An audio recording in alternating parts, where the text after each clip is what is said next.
On the second day of the back-to-school rush, various bus stops and transport terminals turned into a beehive of activity as learners reported for the third term in this year's unique school calendar.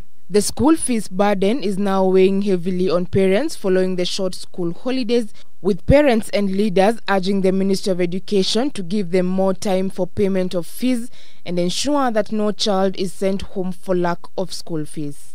Hello? Yes? According to the head of secondary schools in the country, Kahi Indimuli, students studying in boarding schools are the most affected.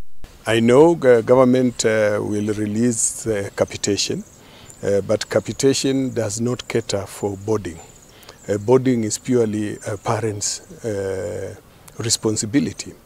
So we would want to urge parents as they take their children to the boarding schools, they should remember that there is a financial implication. In relation to some students being expected to take drug tests on the reopening day, Indimuli reiterates that the program is acceptable and enables the heads of schools to offer help to the affected students. It's not necessarily that the school wants to use it to isolate students. No, the school may want to use it to find ways in which they can assist the students.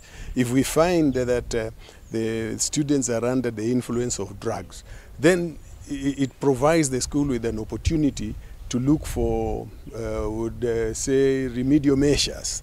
The Ministry of Education has also supported the move, saying that any child found engaging in drugs will face the law. Our parents demanded where we were. Do you demand where your son is or your daughter is now? So a drug test is very thoroughly in order because children are using drugs. Are you doubting it? This being the second day of the third term, learners are expected to stay in school for 9 weeks and pave way for the national examinations in March and April. Jijina Magundu, K24, Nairobi.